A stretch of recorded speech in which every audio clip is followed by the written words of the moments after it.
Ladies and gentlemen, family and friends, scholars and dignitaries, welcome to another episode. Welcome to my world. Hello, friends. So, of all the cognitive skills we learn and develop as we age and mature, one of the most important and yet most overlooked is the ability to discern, to use our abilities to think, learn, reason, process, and apply our understanding to a variety of problems and issues in our lives, but on a deeper, more detailed level. Now, many people think that discernment is a religious practice, but actually, discernment is a type of mindfulness. It's the ability to judge well, but also to take into account the nuances, the finer points of properties and qualities, and to integrate those into your overall understanding and comprehension on an issue. But discernment is not just a psychological skill, but is woven into our very being, into our nature, our understanding of morality, and our spiritual beliefs. In effect, it is a virtue as much as a skill, and one that helps us to know the truth and falsity in a situation and to decide the best course of action given a particular set of circumstances. Now, this discussion is going to take a slightly different tack on discernment.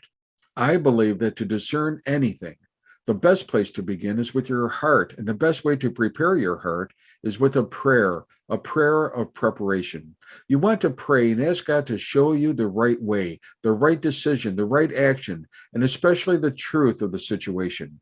Solomon was not a great king because of his military might. He was a great king because of his wisdom, a wisdom that was gifted by God. By integrating faith and the teachings of your religion into your decision making process, you're making sure that your views and your decisions aren't just gut hunches or instinctive responses or popular trends, but are more fully developed with what you know in your heart is truth and vital for life. So, most people know that discernment is largely a psychological skill. It's the ability to see something, recognize it, perceive it, but also to see and perceive the differences, the subtleties, to distinguish, to tell the differences between. But it's so much more than just having a sixth sense about a person or situation. It's looking at the facts rather than just relying on thoughts or feelings. It is a conscious and serious examination of the issues and facts at hand. But they really don't realize that an important part of discernment is also the spiritual dimension. You see, truly, discernment seeks goodness, it seeks fairness. It doesn't just follow popular trends or fads, it seeks a just and honorable decision, given sometimes a wide array of mixed signals and stories. And here's a good example. I know a lawyer who was a very successful attorney and had worked his way up and was a partner in his law firm. By all accounts, he was a tremendous lawyer, very well established, and handsomely paid, actually more than I could ever guess. But he was tremendously unhappy, not just in his work, but that work permeated into his entire life, and he found no joy in work, family, in his home, or any hobbies or recreation. In effect, was a type of gloom that haunted him day and night.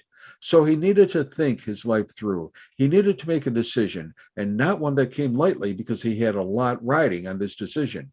Now, your immediate reaction might be that he should continue to work there. After all, he was making a lot of money, and his family depended on that job to maintain this standard of living that they've achieved and enjoy. Or your gut emotional reaction might be to quit that job and take any job that would reduce the stress. But he needed to discern the solution. There weren't any easy answers, and he needed to rationally examine the circumstances to see if the circumstances warranted action in either direction.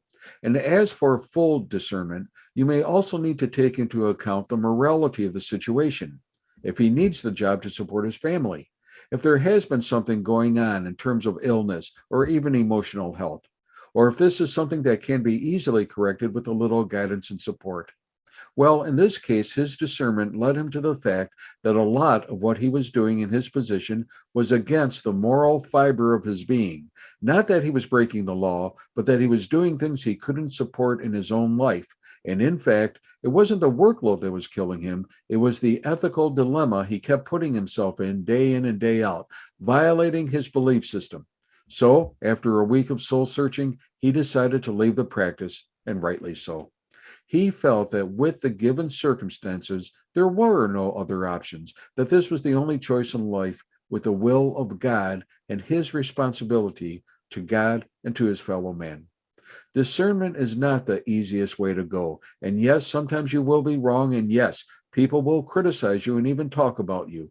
But then at least you gave it an honest chance with all the facts and conscious thought at hand. One final point. For discernment, sometimes you do want to write down the pros and cons of the circumstances and even the options, the alternatives to help you visually determine what might be the best course of action. Writing can also help you determine where the truth lies in a certain situation. Truth is not always an easy find. And again, in moral situations, integrate your faith with your review of the facts. Can we ever be positive that we've discerned correctly? Sometimes we'll never be certain, but I've seen a lot of situations where decisions were made which seemed contrary to simple logic, but which were made with special discernment and which proved themselves to be the right decisions, if not immediately, maybe years after. It's hard to trust our judgment. It really is. But when you look at all the facts and circumstances and base your insight not just on logic or feelings, but also on your faith, then more often than not, you can trust your discernment. Hey, be safe, be well, give this some thought, and may God bless.